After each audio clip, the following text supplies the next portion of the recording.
Ladies, gentlemen, and poor people, Andy here, author of the best Tinder guide on the internet. This is the Kill You're in a Loser show. Let's fucking go. We're joined by... Stop giggling over there. So, in case you can't tell, we're joined by a guest. We were going to come up with a fake name for you. Let's just call you Riley Reed. Okay. Because whatever. Just Riley. If you're going to talk, you're talking to the microphone. Well, we're sharing a microphone. So, this has been a long time coming. Mm-hmm. My audience asked about you. For those of you guys who don't know, what do we call? I think we called you Broken Ankle Girl. Because when we met you had a broken ankle, and that we'll just start from there. So, Broken Ankle Girl. Mm-hmm. This is going to be an interesting podcast because a lot of my audience, stop giggling, are super interested in you. Mm-hmm. Because when you met us, you were a virgin, you were 23. Yes. And a lot of guys couldn't get their head around that because from their point of view, they're like, I want to have sex as early as possible, ideally like 4 years old, but anything over that is fine. Mm-hmm. And for you, you were like, I want to wait.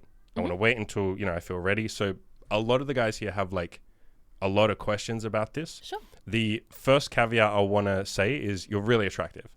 And thank you. That's not me coming on to you. It'll be a little late coming on to you now. But I feel like that's going to be the first question is like, was it by choice? But I think... Because if she... I was going to say, like, for every woman, though, there is... Sorry, I'm trying to think of how to say this without coming across as, like, judgy. Women have a million options. Yeah, and I would say that's not even necessarily dependent on the way that you look as a woman. I think guys will... you'll always find a guy that's into you as a woman. Absolutely. Regardless of how you look. Mm-hmm. But you have the very pretty factor going on for you, so... That's definitely not an issue. Okay, so let's talk about your backstory a little bit. So you were a virgin until you were 23. Yes. You had fooled around like a little bit, done like bits and pieces. You'd done the things inside the things and you'd put all that stuff and, touch the bits and kiss the bits and lick the bits and all that kind of stuff. But you hadn't put the thing inside the thing. Yes, correct. Yeah. You said to us when we first met that you felt like you wanted to wait until things felt right or like you wanted to wait until there, what did she say? Like fireworks? What does that mean? Okay, so what I meant by that is in the sense, growing up, you always read about the things, when people meet, they know that the person they've met is the one and that it's not just some sort of fling that's going to happen. Or is it actually needs to mean something? Sure. I was just going to ask, do you still believe in an idea of the one? In a sense, yes. Okay. As in, like, when you say that, like, the one that you would end up with? Yes. Okay, sure. I mean, technically that's true. There's always going to be, like, the one last person that you're with. Sure. So, carry on. I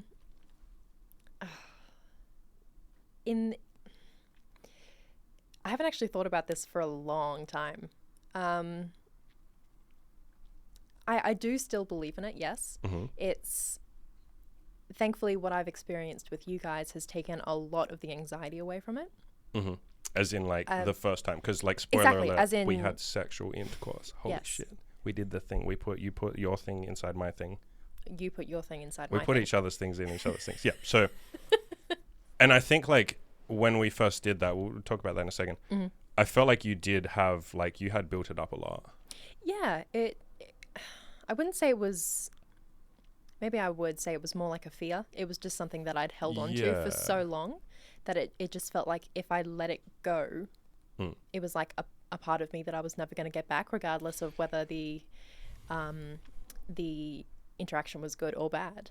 And I think that's pretty common for girls. Like, I think that's a pretty common thing. It's like, there's almost the thought of like, I only get to give this away one time. Whereas guys do not, that is not a concept for guys. Yeah. It's like, I want to give this shit away immediately. Like, I will pay you guys to have this, like, or you girls to have this. Whereas for girls, it's sort of like, I want it to mean something. Or at least that's sort of a common idea. Yeah. I think as a woman, your virginity is taken. Mm-hmm. Whereas as a guy, you take you take somebody's virginity. As a guy, you don't really phrase it as... like someone took my virginity. It's like I lost my virginity. Sex, yeah. Do you think that line of thinking is like, I mean, I know that comes from like a biological point, like that is just how a lot of women feel, but do you think that that's some of that comes from Hollywood? Do you think there's sort of like this overly romanticized notion of like your first time has to be perfect? Or was it more like you just felt that inside you? You were like, no, for me, I want the first time to be good. No, I definitely feel like there is some romanticism around that moment, that it is one thing that you only have one chance to give it away. So you have to choose someone who will make you feel special, who will make the moment special, who means something, because otherwise it's gone. You can't get it back. Was there a fear of like, you know, sort of if I fuck this up, I've fucked myself up? Yeah, there was a little bit. It completely... My words are escaping me. It was not correct in any sense of the way, but there is that irrational fear that I would feel like that, yes.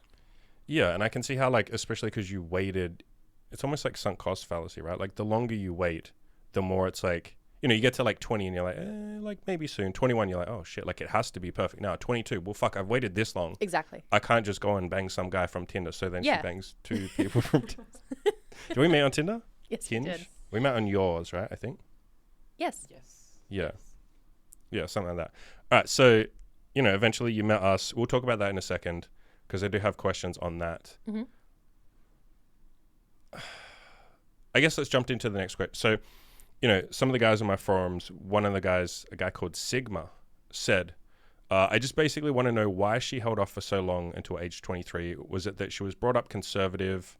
You know, there's a chance she's repressed. I mean, we touched a little bit on like the kind of like, I want it to be perfect. Were you conservative? Was there like religious? Were your parents like sex is evil and bad and dirty and wrong? Or were they like, yeah, sex is fucking hot? The conversation of sex wasn't something that I was brought up with. I went to an all-girls school. That's such a stereotype, right? I know. I go to an all-girls school and I'm a virgin. Yep. Yep. So I didn't have really a lot of interaction with guys anyway. It was with my classmates. I lived a little bit further away than everyone else, so I wasn't really out with my friends a lot. Sex education was barely touched on. Sure. When I think grade 8 was when it started, and then we were like, hey, go figure it out for yourself. Yeah. So that played a part in it. And also my home life, you know, wasn't really encouraging sex-wise. Was it more a case of like your family didn't talk about it at all, or did they make negative comments towards? No, there were no negative comments. It was just something that I was an only child, so it wasn't really touched upon at all.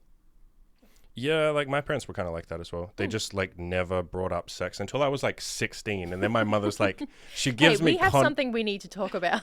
No, literally, she brings condoms and she's like, Andrew, it's very important you wear protection. And I was like, I'm not having this conversation. She's like trying to give me the condoms, and I'm like, I'm just at that point I was like ultra mega turbo virgin. Like I didn't have sex till I was like 19. I was just like, at 16, girls were just scary and shit to me. So I was like, I'm not doing this conversation. But yeah, I get, and I think your family was kind of the same, right? Like, yeah, I never had a conversation from either of my parents. I can't remember having one either. I just figured it out myself, basically. That was the internet is a wonderful thing. I mean, you say that, but my internet just got me hooked on porn. Like that was I didn't have a healthy like introduction to sex. It was just like porn. So we'll talk about that in a separate Hey, I did talk about that in a separate podcast. So fireworks, kind of Hollywood idea, wanting this to be perfect, wanting this to be good, all that kind of stuff. The question is then, what was it like the moment we actually had sex? Like right when the thing is going inside the thing? And then I guess also a second question to that is, what was it like afterwards? Like, did anything feel any different the next day? Or was it just like, oh, I just had sex? Okay. There was definitely a fear going into it, not because of you two. It was my own. I am fucking scary. I don't think so. She's the scary one. Come on, I'm the nice one. I'm scary. I'm the fucking okay, that's the question. We didn't ask any of these kind of questions. I didn't say which one of us is nicer. Don't you dare say her. I will fucking kill you if you say her. It's Imogen. It's clearly Fuck. me. 100%. How is it you? How do I always? I'm the nice one. Come on. Okay, so back to the question. Yes. Did anything feel different in the moment? Did anything feel different like afterwards? Did it feel like, holy shit, I've changed? Or was it like, no, I just had an experience. I'm not different. This is testing my memory. It wasn't that long. Oh, wait, no, it was. It was that while ago. Yeah, no, it was. It was months ago. Okay. I'd say there was more of a feeling afterwards. You know, in the moment, you're in the moment. You're just doing shit. Yeah, you're just in the moment. There was so much of a lead up to it. And it kind of happened so quickly, like it was just all melded together. I was like, oh, okay. Yeah. Yeah, and we were like pretty gentle and stuff. I know what you mean. It's like everything's so intense and stuff. Yeah. You know, I think it was like several hours, but it's all just like, it feels like, it's like the first time you go to like a theme park or something. It feels like it's all just kind of happening all at once. You can't differentiate sequences. Yeah. So afterwards, there was this sense of, oh, wow. And then why did I wait so long?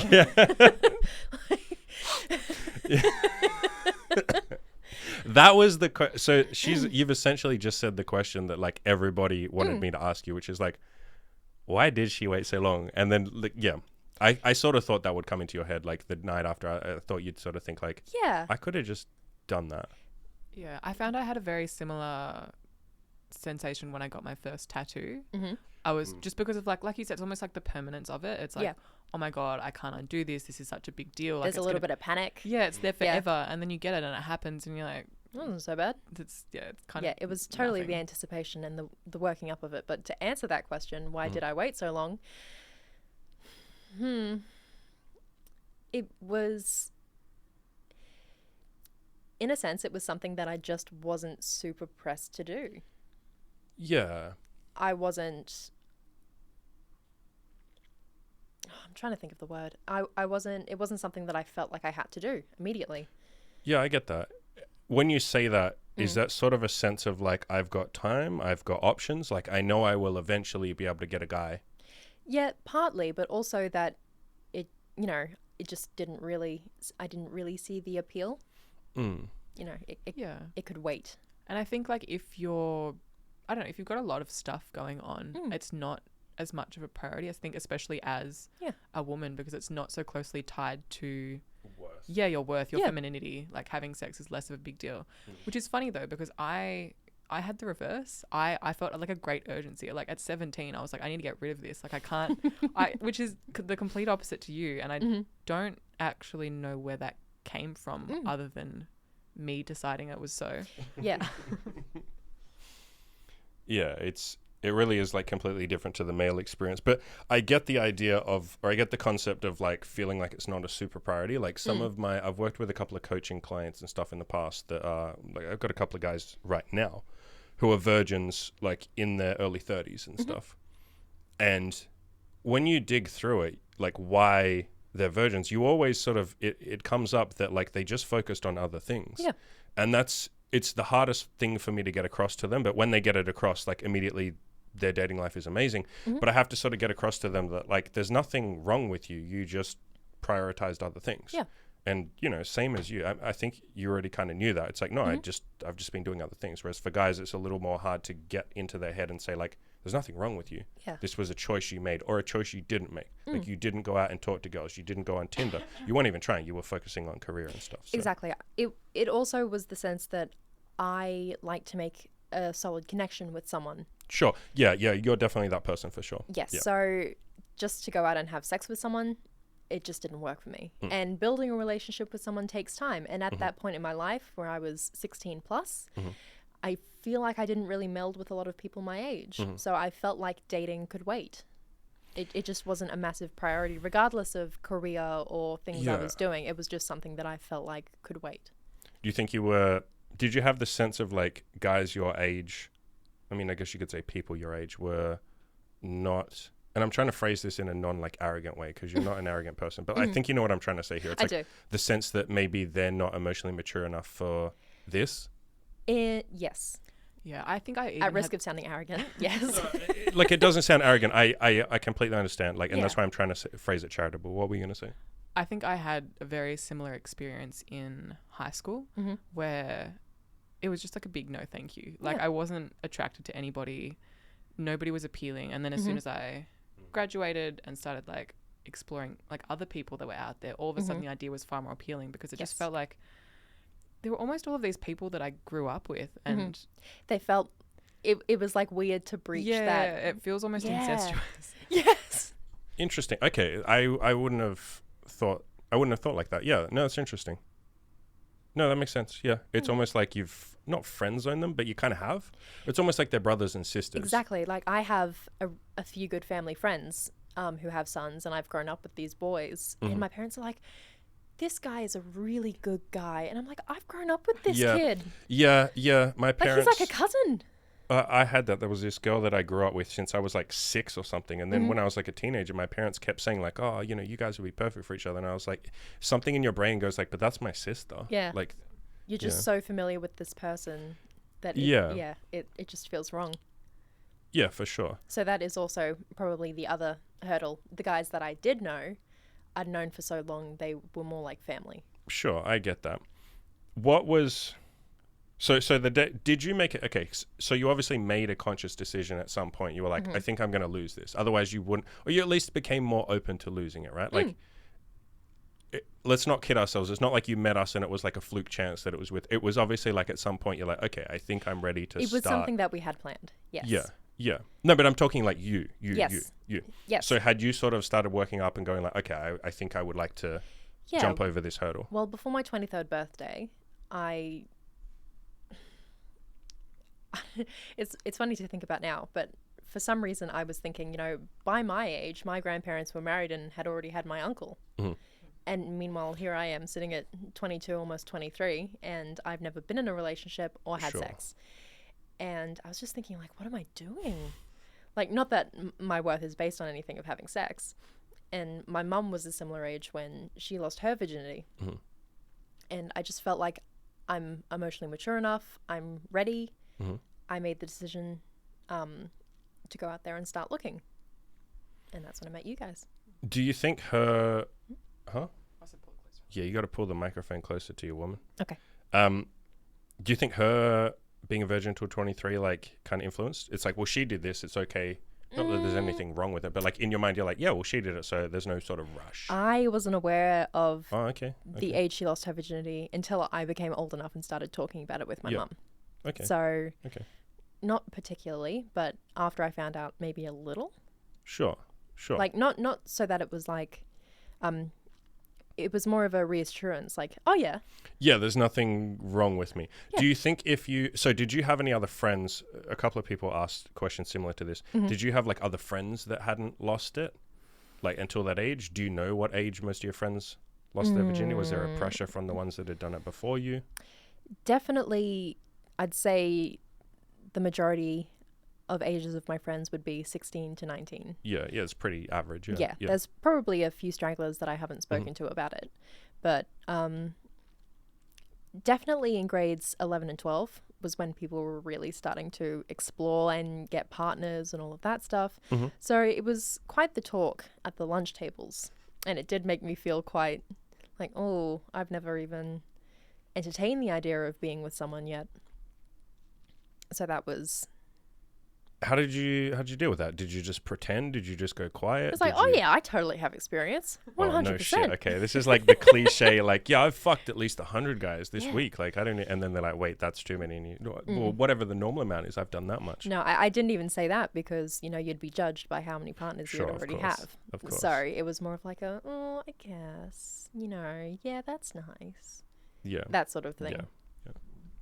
I know this is one of the upcoming questions, but did you have an opinion about other people either way, whether they'd lost it quite early or later? Like, did you have thoughts about them or about like what that meant for them as a person? Like what it means, what it says about someone if they lose it really early versus what it says about someone if they're a virgin or if it's taken quite a long time for like if they lose their virginity quite later in life. Yes. Well, obviously when I was younger, my opinions weren't quite my own that I hadn't formed. For sure. So yep. When I was younger, there was that societal thing that if someone does lose their virginity earlier, then they're a bit of a slut. SLUT. She said the S word. Yeah. Or that they've been manipulated into it. Or yes, they'll be quite promiscuous or not exactly the best person. Bad decision maker, all that kind of those stereotype. Those were not my views. Okay. As I grew older, I started to mature and realize that, hey, each person is their own. Sure. They can make their own decisions, regardless of whether they lose it at 16 or 25. It makes no difference. What matters is if they're two consenting people. That's it. And that's where the difference lied for me. Sure. So now my views have changed to be, you know, it doesn't matter. as long as you're safe. And yeah, I feel like that applies to like almost every opinion you have though. When you're a kid, your opinions are not your own. It's just everything you've been propagandized with. And then as you get older, you know, most like, hang people, on, that was a really fucked up way of thinking. Yeah, especially the judgmental stuff, because a lot of that is coming from a place of like, I'm worried other people will judge me, so I'll just judge them first. And I'll there were other the exactly, there were other kids that said that was the way they thought, and then I thought, but are they actually right? Yeah. And that just further. Sure. Do you have opinions on guys who lose their virginity late? I don't know, speak an age, like mid-20s, late 30s? No. Mid-20s, mid-30s? Nope. Would you date a guy that's a virgin? Sure. I asked that question because like I have so much of my audience that's like a virgin, and they have it in their head that like, if I'm a virgin, no woman will love me. And I always say, it's not the fact you're a virgin, it's the fact you're ashamed of it. And if you were weird about your virginity and shit, we wouldn't have dated you. That would have been weird. Like if you were ashamed of it, if you were like, this is weird, there's something wrong with me, that wouldn't be attractive. And so, yeah, if anyone listening is a virgin, it's like, you don't have to be ashamed of this shit. It's just, you haven't had sex yet. Go have sex. It's just an experience that you haven't done. Exactly. Yeah. And honestly, it could be really nice to learn with someone. Yeah, for sure. Yeah, like a couple, you know, one of my coaching clients in particular, one guy that actually, now I say that, like 3 of them that have dated either inexperienced girls themselves at the same time as them, or more experienced girls, and, you know, figured all this stuff out. Yeah, it's like you coming to us sort of for the same thing. Yeah. So, you got a question? Not a question. One of the questions that came up was like, why was it a conscious choice to lose it to a couple, or was it just like you saw Imogen, okay, she's cute, oh look, she comes with Andy, he has a penis, cool, I need a penis, like that's convenient. Was it conscious? It was a conscious decision, yes. To lose it to a couple? Oh, sorry, losing it was the conscious decision. No, yeah, but I'm saying like yes. The fact that it was a couple, if it was just me or if it was like some other guy, like it wouldn't have mattered. It wasn't like specifically, hey, a couple. I think the reason why I was so comfortable is because it felt less official. Does that make sense? Okay, this is a discussion we've had. You want to jump in? Yeah, I was going to say, because like a girl losing her virginity with a guy, there's all of these implications about emotional attachment and commitment, whereas obviously the whole commitment situation is less of an issue if you are seeing a couple. Exactly. Obviously. Yeah, it's like we're more chill by default by the fact that like we're together. So you just come in, this is like really fucking common. You come in and you're like, oh well, there's no danger that he's going to get clingy. There's no danger that she'll get clingy. Cool, I can just chill and explore myself and be sexual, and like we'll see how it goes. Yeah, 100%. Yeah, that's exactly what I thought. If it hadn't been us, do you think you would have sought out, like, let's say it was going to be a single guy, do you think you would have sought out someone who gave off vibes, or the way he talked or something was more like a bit more chilled and less like clingy? Or were you looking, so like, this is jumping the gun, we're going to talk about a guy that you're dating right now, you're kind of getting into a serious relationship. So if he listens to this and hears this okay, well, hey, no, I know his name, I'm not going to say his name. Dude who's like, what is he, a nurse or some shit? He's a doctor. Yeah, I'm putting words in her mouth, to be fair. Like, she did say, I'm the one saying that, but we are seeing each other. Oh my god, they're in love, they're going to get fucking married. This is gross. Anyway, would you have lost your virginity? Let's not put him on the spot. Would you have lost your virginity to a guy like him that you're like, yeah, I like this guy, he's really cool, like I feel like this might turn into a relationship? Or were you specifically seeking out, this has to be casual and chilled, and I'll kind of lose my virginity and then I'll go and do the dating thing? Originally it was a thought of, I would like to get into a serious relationship with someone and then lose it to that person. Yep. But then that freaked me out, because I was like, but what if it That's a lot of fucking pressure. Yeah. What if it goes to hell? Yeah. And then that's the whole regret of giving my virginity. Exactly, giving my virginity to someone. And then I saw Imogen's profile and I was like, this is perfect. Let's give this a go. And then you guys made me feel so comfortable. And I realized that if, you know, there would be no attachment or anything like that. So there wasn't any stress. If I can jump in, it's almost like there's no, you say no attachment. I think a better word is like no expectations. Yes. Like no pressure. Yes, no pressure. Yeah. Yeah, for sure. There was also another guy that you had like, I think you guys saw each other for a while. The guy that we were talking, remember when we first met, we were sitting at that cafe and talking, and you told us about some guy that you had like, you'd done other stuff with, you'd fooled around, you know, foreplay and all that, but you hadn't gone all the way because you felt, what did you say? You said something like you felt like he just wanted sex and like there was nothing else. Like you got the feeling that he was too desperate for yes, sex or something I know like who that. you're talking about. Yes.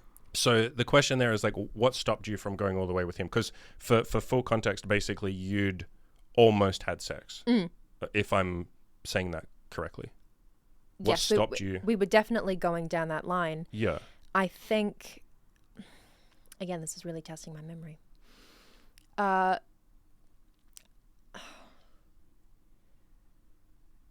We had fooled around quite a bit. And then it got to that point where it did feel like he was just in it for the end goal. There wasn't that sense of, I want something more. It was just that I want to take your virginity, and that's it.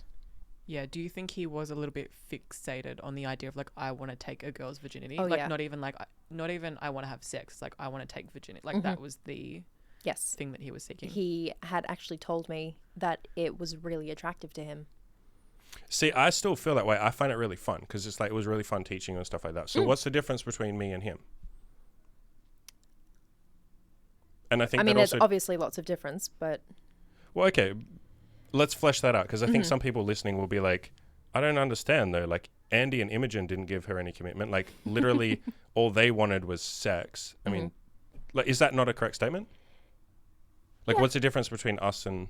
Do you think there was like a discomfort with him almost like fetishizing? Yes, fetishizing your virginity. Yes. And that was like, it was almost like a desperation and that was like uncomfortable for you? Yeah. Is it that? It's not the fact that it's a fetish. It's the fact that it's like, I'm desperate for this. I need this. I'm like... There was pressure coming from him. I think that is also what made me very uncomfortable. He was like, so I'm going to do this today. I'm going to do it tomorrow. I'm going to do it the next day. Like when you come over, what are you comfortable? It felt like he didn't want to just see me. He wanted my body. I guess my question, like I'm still stuck on this point. Okay. How is that different from like us? Because I mean, like we made it very clear, like we're gonna have sex with you. This is sexual, right? Like, you know, Imogen's got like BDSM pictures on her Tinder. We said to you directly, like we're gonna have sex with you. Are you comfortable having sex? I think it's not only the way you went about it, yeah, but also, is it too weird to say just the vibes that you guys give off? It was just... Yeah, but I still want to quantify this. Like my autistic brain wants to quantify what vibe means. Because I know what you mean. I know. I'm trying to think of the words. Is it like a lack of desperation? Is it so my audience would call that, there's a concept called like abundance mentality, which it applies to sales, it applies to dating. It basically means it's the concept that like I will be okay without you. And so is that the vibes that we were giving off? Is like, yeah, we would like to have sex with you. You're really hot and we're attracted to you. But if you don't, like, yeah, no stress. Like you got to do you. Is it almost like we're saying your happiness is important? Yes. And if you decide you don't want to sleep with us, yeah, like fucking great. Yes. Yes. Okay. What were you going to say? No. Okay. Because I want to quantify that because it's a really fucking interesting point because I think a lot of, if we hadn't just gone down that path then, I think people in the comments would have said like, but Andy, isn't that what you and Imogen were just getting sex out of her? Like, how is that any different? And I think that is something that I talk about a lot with my audience is like the concept of, I mean, there's several concepts there. There's like, don't be needy, don't be like clingy. Your life has to be okay as it is. And if someone doesn't want to sleep with you or date you, it's like, that's okay. Yeah. Yeah. Do you think it was also an element, because I know like when we're seeing somebody, we do like put in a lot of conscious effort to be like, we hope that you feel good. And we hope that, like, we were very like, especially given it's your first time, we want to make sure that you feel good. Yes. That it's going to be like a nice time for you, which is why we kind of, prior to actually meeting you, talked a little bit about like what your expectations were, why you waited this long. I could definitely say that it felt like it was more for him than it was for me. It felt like he just wanted this thing and he didn't actually care about how you're feeling in the situation. It was more like a transaction. Does that make sense? Instead of like an actual relationship. Even when you say relationship, it's like, because we didn't have a relationship, but no, but we didn't go into it with the expectation of one. Neither did we. Neither did we. Yeah. I think we've quantified it. Guys, if we haven't, like, leave a comment below and ask us a question and, you know, I will cover it more. But because my poor little brain is dead after that drive. I know. She drove like 3 hours to be here. Literally, you only live like an hour and I live an hour and a half away. And there was traffic. Oh my God. You're amazing for coming. I really appreciate this. But except the drive killed my brain. I think we apologise for quantified it. I understand. It's like a lot of things. It's like not being desperate, which is a concept that I talk about all the time with my audience, and that applies to men and women. It's like, don't be desperate for something. You can be obsessed with a goal, but that's very different from being dependent on whether or not each individual person gives you that goal. It felt very forceful. Yeah. It wasn't focused on me. Not to sound selfish or anything. No, but that's important. I think that's an important thing. It's like the flip side for like guys listening would be if a girl says to you, you know, you match on Tinder, you say, hey, let's go grab a drink, you know, you're really cute, blah, blah, blah. You set the and she goes like, so you're going to buy me a drink when we meet first? And you're like, what do you mean? We haven't even fucking met. Why am I buying you a drink? We haven't met you. I don't know you. Like the same way that if a guy's sort of pushing and like, so we're going to have sex, right? Like you're going to give me sex.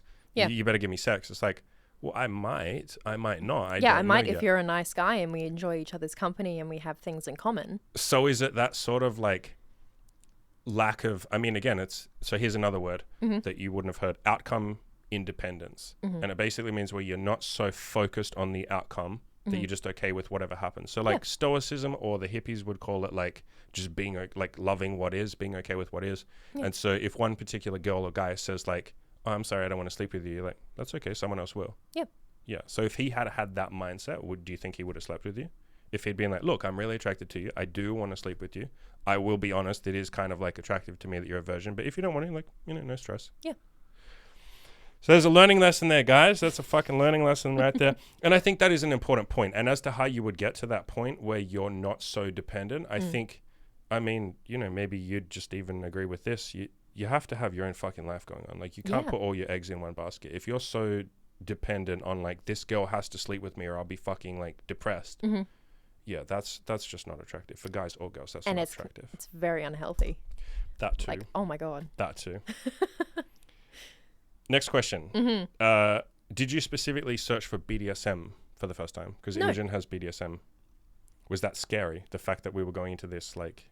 Because we did a little bit. We didn't do a lot. But did we tie you up? I can't even remember. No, you didn't. We didn't do much the first time, did we?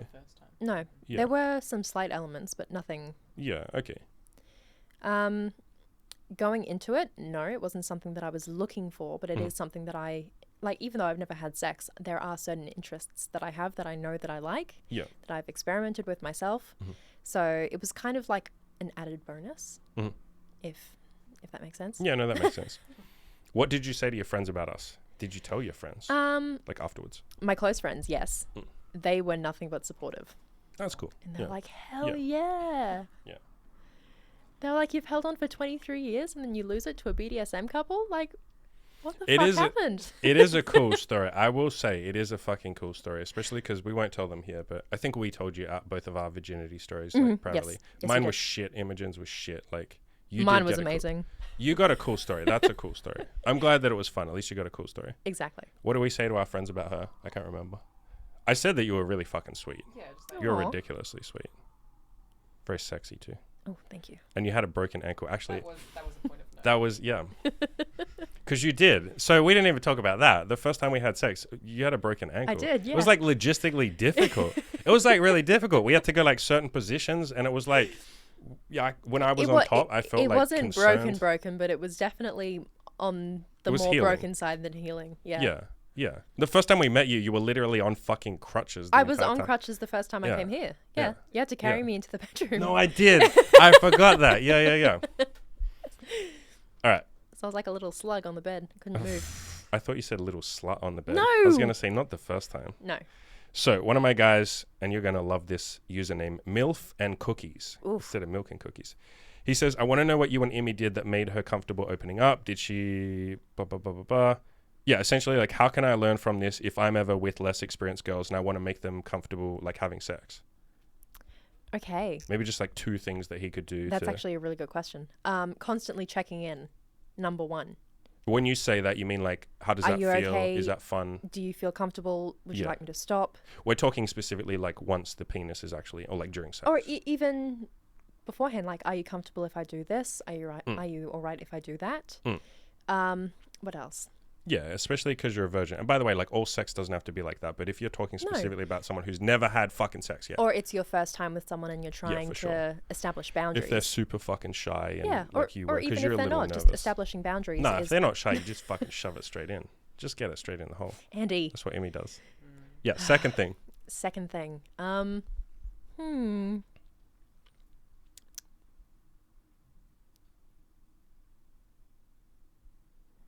can give one if you don't want. Yeah, I'd say focus on her pleasure, honestly.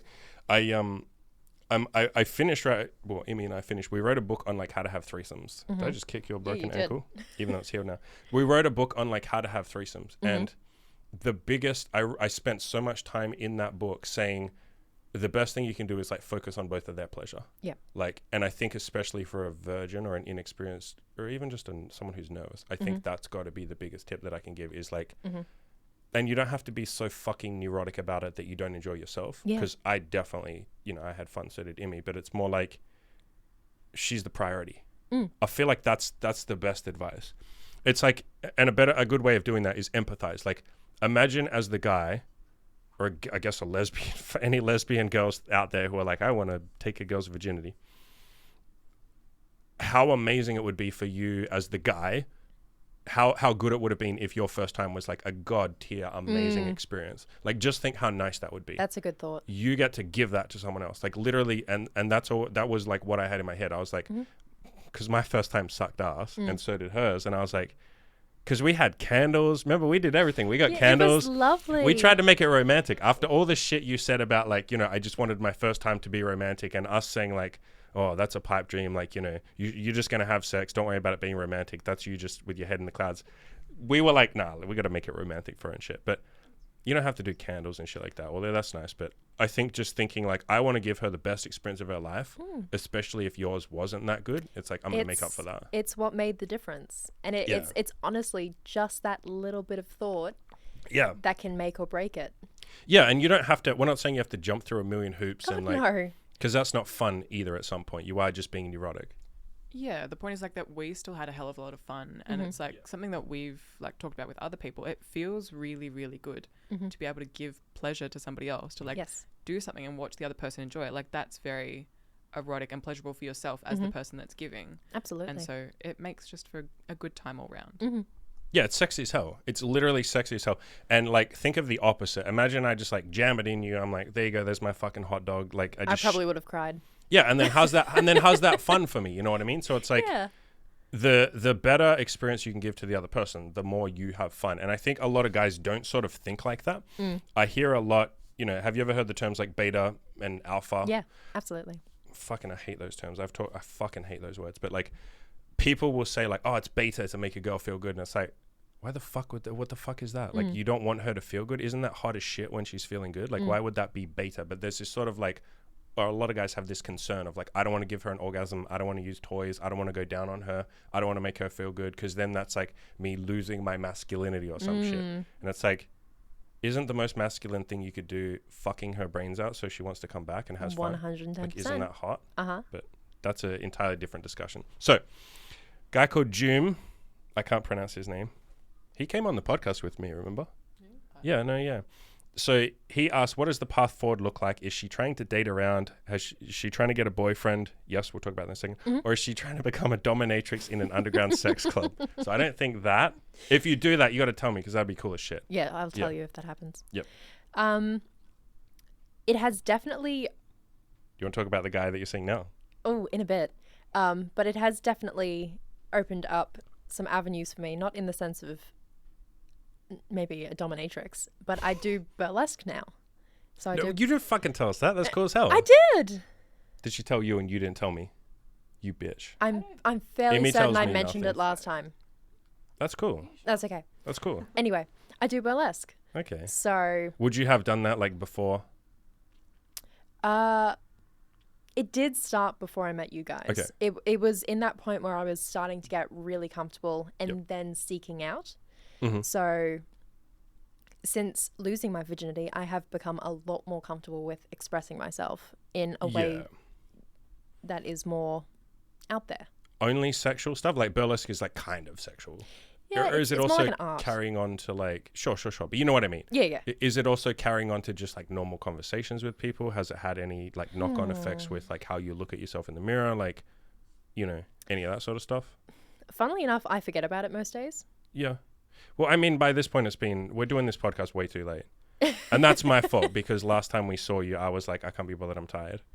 But did it have any effect afterwards? Or do you feel like it was just like, oh no, this is a thing, like you said before, this is just a thing I've done now? I was on a little bit of a high afterwards. I was like, oh yeah, like I'm a woman now. I got laid. I got some dick last night. You're like texting all your friends. You're like, yeah, mama got laid last night. Hey, With girls. a broken ankle. Yeah, that's an accomplishment. For a little while, yes. And then it just became... Yeah. I was just going to ask, were you more cognizant of the fact that you hadn't lost it before you did? Like you said, like at the moment now, it's not something you really think about. Mm-hmm. Was it something that you were thinking out prior to losing your virginity? Yes. Like it was always on your mind? Or like on your mind? Okay. It's like, when the hell am I going to do this? Yeah, no, that's like some of my audience and my clients who've lost their virginity. It's like before that, it's all they could think about. And then afterwards, like there's obviously that high, there's, especially with guys, there's a feeling of like accomplishment of like, oh my God, I thought I was useless. You didn't think you were useless for not having sex. You didn't think like there's something wrong with you. No. A lot of guys do. And so maybe a little, but not. It wasn't the driving factor behind it. And it was more like a sexuality thing. Yeah. Like you're missing than out. my worth. Yeah. So a lot of guys, like when they do lose their virginity, there's sort of this sense of like, oh my God, I did it. It's amazing. And then like a month later or 3 weeks later, it's like, oh wait, I'm just the same person I was before, but I've just had sex. Yep. And obviously a lot changes. That's not me minimizing, especially if anyone's listening and they're a virgin and they think like, oh, no girl will ever like me. It makes a big difference when you do prove that to yourself. It is very validating, because guys don't tend to get that validation until they go out and actually like seek it out. Mm-hmm. But as much as it'll change your confidence and all of that kind of stuff, as a guy, it's like it just is like something that you can do. It's like making a bunch of money. It's like you can do it. You just have to put in the work and make it happen. I'd say afterwards, that's pretty much what my thought was as well. Like it was just something that I'd done. It was an experience, and I have done it since, and I will do it in the future. Yeah. It's not that it loses its importance, but it's like, oh yeah, that's something that I can do now and not feel guilty about it. Yeah, for sure. Yeah, it's like something I'm allowed to do now. It's almost like you've given yourself permission. Yes. And I think that's what you really did here. Yes. This whole thing was you giving yourself permission and saying like, okay, I think I'm ready. Or even if I'm not ready, fuck it, I'll do it anyway. That's actually probably the most accurate way I could describe that, yeah.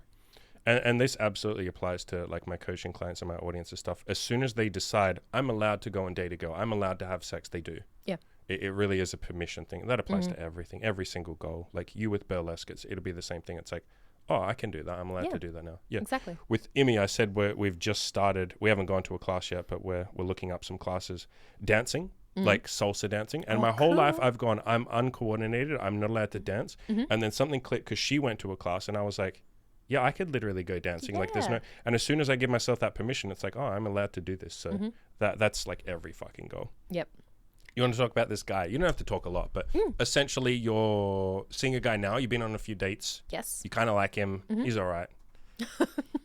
What's the plan? I mean, please don't like, if he's going to listen to this, don't say like, you know, you want to have his bubbies or some shit.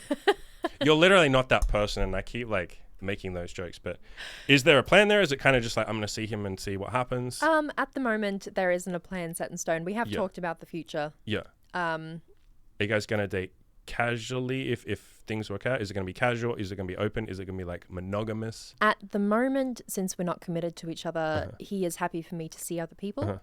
I'm happy for him to see other people. Like I said, we're not in a committed relationship. If we do get into a committed relationship, I would prefer it to be monogamous. Yeah. I think that's the... Because I'm selfish and I don't like sharing. Well, I've said this a million times. That's like kind of the default. Yeah. Like we talk on this podcast a lot about like different relationship dynamics, and I think people forget that like monogamy is like the common one, like the normal one, and not that there is a normal, but you get what I mean. Yeah, it's the most advertised. Yeah, for sure. At the moment, it's pretty casual. He's a great guy. Nice. I'm happy for you. He doesn't stress me out. I don't feel pressured when I'm with him. Yeah. He doesn't want that booty yet. No. Well. If he's listening, he wants that booty. Come on, he wants it. You'll just get a little comment on the next podcast. He better not comment on my fucking podcast. Don't. No, he can comment if he wants to. Taco lover. Ooh. I assume taco is not like the food. No, I don't think so. That's very inappropriate. Why would this be on my podcast? We're a Christian, safe family Christian podcast here. So just so you know, Imogen and I are rolling our eyes at each other. are you? Fucking how dare both of you. So how does she compare us? We asked that question. Fuck you, taco lover. Why would you ask a question that we've already answered? We answered that question of like, how does she compare herself with girls that lost it at an earlier age? What are her thoughts on promiscuous girls who've had many partners? I'm asking this assuming she hasn't had a lot of sexual encounters, just you guys. You've slept with other people since us, right? But I'm assuming like not a ton. No. We have to define what a ton is, but who cares? I guess his question, let's just generalize his question. It's basically like, do you have any thoughts on girls who've had sex with, I don't fucking know, like 50 people? Amazing. Yeah. If she was, I mean, you're pretty much a, but there's not really much to say there to that question. I guess he's asking that question because he's trying to work out, like, for you, is it that you had like a fear of like being promiscuous and having too much sex? And it's like, I don't think that was your fear. No, there was a little bit of that fear. Okay. But now that it's happened, I couldn't care less. And I think there's a distinction that needs to be, people, my God, like that podcast we did about, like, I called it Let's Talk About Sluts. And I talk about like, I fucking hate the word slut, as I'm sure you could imagine. And one of the points that I made on there, and I don't think I went into depth enough on it, was that people don't distinguish between a lot of sex that's had consciously versus just having like a bunch of like one night stands. So people just look at the number. People go like, you've had sex with like 20 people, you're a slut. Yeah. Instead of saying like, yeah, but each one of them was like a relationship, or she got something out, like they dated for a while, versus like a girl that just goes and has drunken hookups at clubs 20 times in the space of a month. And I wouldn't call her a slut, but I'd say like, I would say, is that helping you? Like, you know, is that healthy? Yes. I would say the same to a guy. Yes. A guy who's having a bunch of one night stands and fucks, like, you know, and I was that guy in the past, and I can tell you, like, there are points where, like, yeah, that wasn't healthy. That was me, like, self-medicating and shit. So, and that's not me criticizing or anything like that. But no, to answer the question, I'd say that way of thinking, like, if someone was going out and having a bunch of drunken one night stands, I would say, hey, it's your body, you can do whatever. Oh, for sure. Yeah, I wouldn't tell them not to do that. Exactly. I'd be like, but are you safe? Are you happy? Yeah, that would kind of be my next question. Exactly. Like, so I wouldn't say that I would judge them for what they're doing. Just keep my eye on them, make sure they're okay. But in regards to whether someone has 5 partners or 50. Yeah, for sure. And like, guys, I don't think we're ever going to have a friend or anyone on here who's like, if you have a lot of sex, you're a slut. I don't think I could really, to be honest, I don't think I could be friends with someone who thought like that. No. And I say that, and I used to kind of think like that. And I didn't want to think like that. It was like it came from a place of insecurity. And we talked about this on that podcast that we did. I had an insecurity that girls who had a lot of sex were like somehow better than me or cooler than me, or like they were doing something I couldn't do. And then as I had more sexual experience, I was like, oh, sex is just saying like yes and, you know, having some good experiences and stuff. It doesn't say anything about you as a person.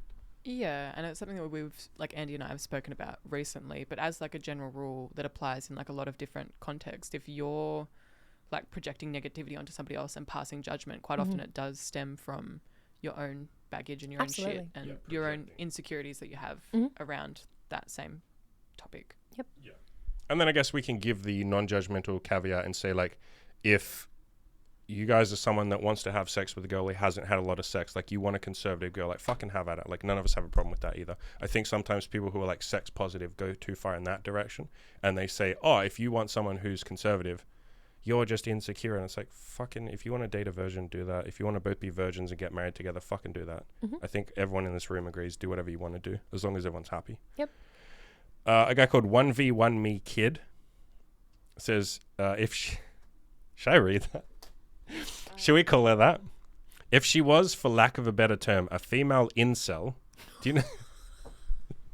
It's like you want an incel. You voluntarily were celibate. That's not an incel. I knew you liked that question. Ask her if she stayed an incel for so long. It just doesn't work for guys, for girls, you guys. It just doesn't work. Like, women aren't incels. They're choosing not to have sex. We can be incels, but they can't be incels. Anyway, I think he's just joking.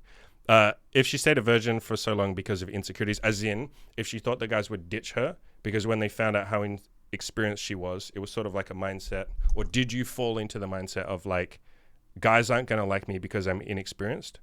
I need to be experienced before they'll like me.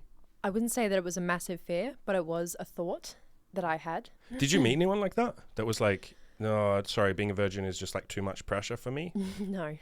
Okay, because that's a common thing. Luckily, I hadn't met anyone like that. And Okay. even if I had, it speaks about themselves. Ooh, look at her judgmental then. No. See, I wouldn't even judge then. I'd just say like they don't feel like they're in a place where they could handle that. And it is. Yeah. Okay. I don't mean that in a judgmental way. It just it says that they're not I think what able you're to saying give is it's like that. It's like the sort of the best dating philosophy you can have, which is like when someone rejects you, and I never use that word because most people don't reject you. They just say like, sorry, I'm not interested. That's not a fucking rejection. A rejection is like, you're an ugly piece of shit and you should die. That's a rejection. No one ever rejects you like that. But when someone turns you down or says like, I'm sorry, I don't want to date you, or I'm not interested or whatever, the best mindset you can have is like, oh, they're just not looking for what I'm looking for. That's okay. I'll go find someone who is. So I think if you had found a guy that had said like, sorry, look, you're a virgin, that's too much. It's like, it's like, okay, fine. Yeah, that's cool. I'll find someone else. And guys, that applies to you guys. Like guys who are virgins who are sort of sitting there going like, oh, well, some girls might turn me down. I'm worried that girls will reject me when they find out I'm a virgin. You go like, yeah, fine. Like then. Yeah, there are some women who will. Yeah, for sure. But because they feel that it's pressure. Oh my God, I have to do it. And that's okay. Exactly. I'll go and find a girl who doesn't feel like it's pressure. Exactly. Cool. And then these are my questions. We don't actually have much questions left. We're starting to wrap up. We got this bitch done in almost an hour, he says, 10 minutes before. So Holden says, and Holden is the current celebrity on my forums. Holden is a celebrity. Was that facetious? No, it actually No, he's doing good work. Does she find that her standards for guys are perhaps higher than those of her non-virgin girlfriends? If so, where does she differ from them exactly? Good question. I would say yes. Yes. Yeah. But that also stems from things that have happened in my childhood and things like that. So I think definitely one of the reasons why I held on so long is because I had such high expectations of not only myself, the situation, but also of my partner. Yes. Yeah, for sure. And that being said, though, like having high standards for yourself is definitely like not necessarily a bad thing, like at all. It means that you screen in like a higher quality of person into your life. And I think especially like for your first experience when you almost don't know what to look for, you don't know what would be good in a partner. Yes. It can almost be good to veer too far in the direction of higher standards. So at least then you're not giving yourself a shit time basically, because you're not. When you don't have the experience and you don't know what to look for, you're not inviting in people that are just going to give you a terrible time. You answered that better than I ever could have. Yeah, I always say your standards kind of adapt to the amount of options you have. Another way of phrasing that is you can be more fussy when you have a lot of choices. And I don't think you were massively fussy, if I'm honest. I don't think you were super fussy. No, I've come to realize that my high standards were just normal people. If I'm honest, like if I'm objective, I think your standards were more like healthy boundaries. And that's like me objective. I'm not simping for you hard right now. No. I've already tapped that. I don't need a simp. But I don't think you had crazy high standards because that was what I thought. Remember we had the fucking discussion before we met you and after we met you the first time, like, so for the first time we just went to a cafe, we chilled, we hung out, all that shit. And we had sex the second time we saw you. But after the first time we saw you, I did say to Imogen, like, I'm a little worried that maybe, or not worried, but like there is a thought in my head of like, does she have like crazy high standards? And is that the reason? And I wasn't concerned because I was like, whatever, she seems into us, it looks like we're going to have, and I don't care if we don't have sex. But in my head, I was sort of thinking like, maybe she hasn't had sex up until this point because her standards are just impossible. I did literally think that because in my head, I was like, you're very attractive. How could you get to like 23 and be this hot and not have lost it yet? Like in my head I was like, okay, like she must have fucking crazy standards. Or no, that was the only thought that was in my head. Yeah, and I think it was even after meeting you that we ended up like messaging for a bit, like about the whole situation. Yes, and we did. Like we did, remember, because I was like, I want to make sure, remember?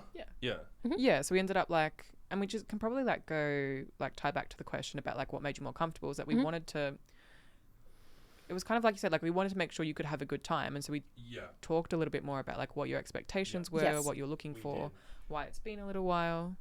That was us basically like screening. And when I say screening, it's like you're trying to like ascertain if the person is a good match for you or not. And if they're not, you screen them out, like you filter them out. If they are, you filter them in. That was us literally trying to figure out, like, is she going to have crazy high standards and we're going to have sex with her and she's going to be like, well, that wasn't what I expected. You guys suck. Like that was literally why we had that like long conversation with you. Yeah. We're trying to basically figure out like, is this chick just going to be like crazy high standards and like impossible? Like, because the biggest turn off I have, and a lot of guys find this a turn on, but my biggest turn off is a girl that wants me to like jump through hoops and like perform and like all that kind of stuff. I just don't find it very attractive. Some guys love that. Like they love like the thrill of the hunt. I got to earn her. I got to do this.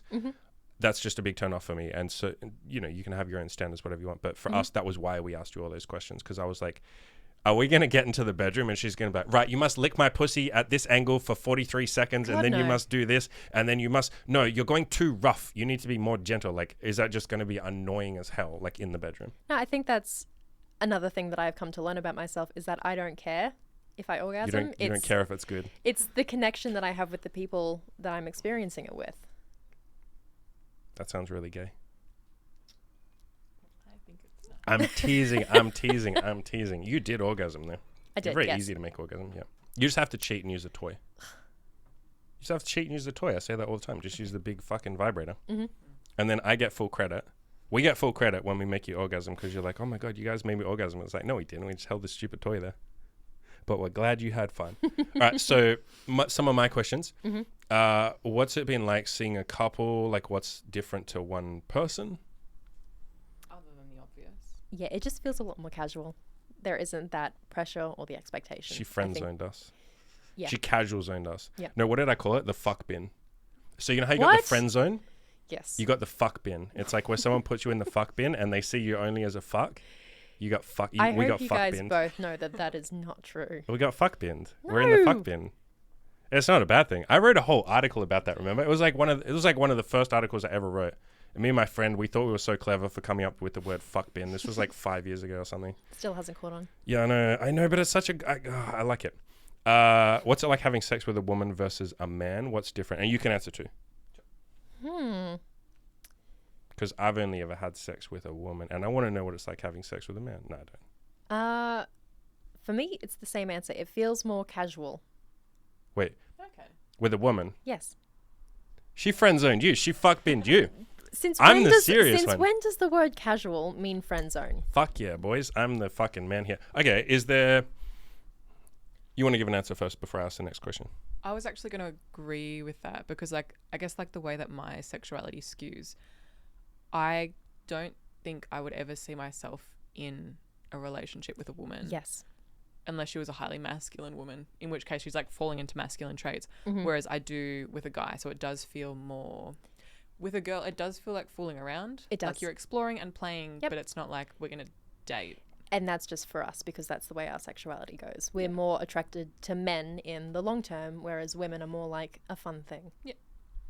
So that's what I meant by the sense of casual. Sure, you could have a whole discussion here. I'd love to, like, I don't know, freaking make friends with a lesbian or find a lesbian and, like, interview them. Because I wonder if, and we won't go on a side tangent here, but, like, if that makes, like, dating annoying for them, you know what I mean? And I'm sure, like, you see that on Tinder sometimes where, like, lesbians in their bio, you can tell they're frustrated by, like, Yeah. I don't want to date you if you're just a bisexual girl who's just having a fling with me, like, trying to explore her sexuality. Because Yep. I imagine you must not be taken as seriously as, like, a proper, actual, like, hardcore, like, lesbian. Like, I'm not into men. Yes. That's got to be frustrating. It's got to be really fucking It annoying. would be. Yeah. I'm sure there's the same thing with gay guys who want a serious relationship because there's a lot of, like, high sex drive and promiscuity with, like, gay guys. Like, the average gay guy's had sex with, like, 800 partners, which is like, what the fuck? Wow. Yeah. And so it's harder for them to find, like, a serious partner because it's like, well, everyone just wants to fuck each other. So, I mean, that's a side tangent. Any more differences about men and versus women, like, in terms of sex, dating? Not that I can think of currently. This Imogen might say something that'll... This is one that I always say, but girls are very soft. Yes. Like when, and I find like just physically, like when you're experiencing both, like especially like at the same time as well. This might seem like a minor thing, but I think when you're actually experiencing it, it feels more profound because men do like have more of a skin texture. They have facial hair. It feels more rough. Even like the way in which you have sex, it's more aggressive and like forceful and like masculine. Yeah. Whereas like when I explore with girls, it's just like a lot of like kissing and Softness cuddling and like, sweetness. Yeah. That's it feels very different, and that's quite like I can kind of see it, like as you're saying, like it doesn't feel like such a serious thing. It's just like it's like this. It's just nice and sweet. Little yeah. I can be nice and sweet. Hey, I'm pretty fucking nice. Let's be honest. I'm pretty fucking nice. Like physically, like. Oh, physically I'm a psycho, but I'm pretty like fucking nice. Yeah, I'd say that's the biggest difference. Don't touch my face. Look at that fucking rough face. Even when I shave. I would say that's one of the nice differences. Like when like during a threesome, like when I'm in the bedroom with you two, watching you two, it's like you're really, I would agree, it's like you're really nice to each other.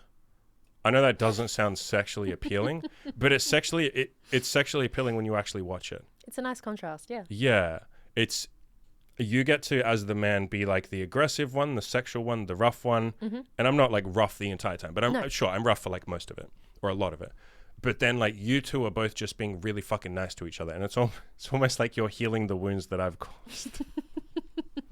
You know what I mean? It's like I'm the rough, aggressive, like male. And then you guys are like, did he hurt you, baby? I'm so sorry. Like, you know what I mean? Like, sure, I spank you a little bit too hard and you go, ow. And then she like kisses it better. And then she's like, don't hit her so hard. And I'm like, don't fucking tell me what to do. Like, I'm the man.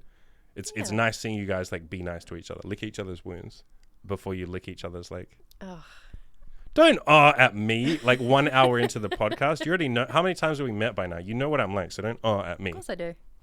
And I think that's like part of why I like threesomes. It's because you do get like a balance of like both energies. Mm-hmm. Obviously like each has their own benefit, but I feel like what's so lovely about like when you get both is that you get like the duality of like the masculine and feminine. She's dying on camera. I am. Sure. Were you? Well, we answered. No, I guess that's a sort of question. Were you intimidated adding the fact that it was a couple and the fact that it was BDSM and the fact that it was your virginity? All of that combined, was that like, you know? I guess the question is, were you nervous? You're a little bit nervous. I was a little bit nervous, but actually. I think at you were that pretty point, chill. Yeah. Or it was just I was so anxious that I just internalized it into confidence. No, it was at that point I was just ready. Yeah. I mean, you've been working your whole life, like up until this point, not your whole life, but you know what I mean. Yeah. Anything else you would like to talk about? Anything you want to say? Anything you want to shout out? Where can people find your book? You are writing a book. Like, that's not even a joke. No, I am. And it probably won't be ready for like a while. We can just delay this podcast. Yeah, a couple of years. Yeah. I'll schedule it. No, it's unfortunately, it's taken a bit of a backseat at the moment. Just writer's block. There's just no way. Trust me, sister. I understand writer's block. There's nowhere good to start. And now I've got a new idea for a completely different book series. And I'm like, ugh. Hey, that is me. Okay, that is me. You have no idea how many times I've like and I don't promise it anymore. It's neurodivergency in. Don't fucking say that word on my like podcast. A little capsule. I'm gonna hit her on my podcast. So no extra shout outs, nothing you want to say, nothing you want to talk about. Not particularly. You don't want to shout out your Instagram, you don't want to shout out your OnlyFans, you don't want to shout out like I don't have an OnlyFans. Why not? You gotta get one. We got an OnlyFans. We're gonna set one up. I do actually want to set one up. I want to try it. I've talked about this. I want to try like doing some of the like artsy, the artsy photos we do rather than just like here's my butthole. Well, I'd definitely be up to featuring in it. You? Yeah. I thought you didn't fucking want to be in pictures. What is this not fucking... my face. Well, that's fine. You didn't fucking tell us that. I would have asked you. Yeah, let's fucking do that shit. That shit's fun. But then on top of that, I want to do more like, I want to go down the path of like using it just as a platform for like coaching, like the kind of shit that I already do. So like any guys that follow it, like I'd put like motivational messages in there and shit. And I'd be like, all right, we had this threesome. Look at the pictures. They're really fun. Like you can have a threesome too. Like I'm not special. If I can do it, like you can do it too. So kind of like a little more, you guys could be doing this as well, or you girls could be doing this as well, rather than just like, look at my sex life, you miss out, because I don't really like that kind of content. No, that sounds really good. All right, so shout outs to my OnlyFans. Well, thank you so much for coming on. My pleasure. Broken ankle girl. We were supposed to call you like some fucking fake name, but we'll just call you Broken Ankle Girl. That's fine, BA. Shout outs to your fucking ambulance. Is he ambulance? What is he? He's a doctor. Shout outs to a doctor. Hey, bro. Okay, here's my question. No, is he going to listen to this? He might. Do you reckon he will? I don't. If I ask him to, he probably will. Okay, can you just get him to listen to the end, like for the last 5 minutes? Okay, Sure. it's very important. So, everyone's ready, I'm a and little scared. it doesn't actually me really worried as apply. well. It doesn't really apply to doctors. It's more a joke about pilots, but I feel like we'll just shoehorn it in and say it's about doctors. Oh It's my not going to God. be as funny, but it's better if it's pilots. But whatever, doctors. It doesn't even work for doctors because doctors aren't that arrogant. Should we just Pilots are. end it? Yeah. I'll say the joke and then I'll tell you how it would be with pilots. So just pretend this is a good joke. How do you know there's a doctor in the room? How? He'll tell you. But see, it works as pilots because pilots are like the arrogant ones who are like, step aside, everyone. I'm a pilot. I'm a pilot. I'm a pilot. Doctors aren't really like that. Maybe that joke for vegans. Yeah, that works for fucking vegans. All right, guys. If you're a virgin, you want to lose it, go fucking do it. There you go. That's all I got to say. Thank you for coming on. This was My fun. pleasure. Everybody go have sex and go crush your goals.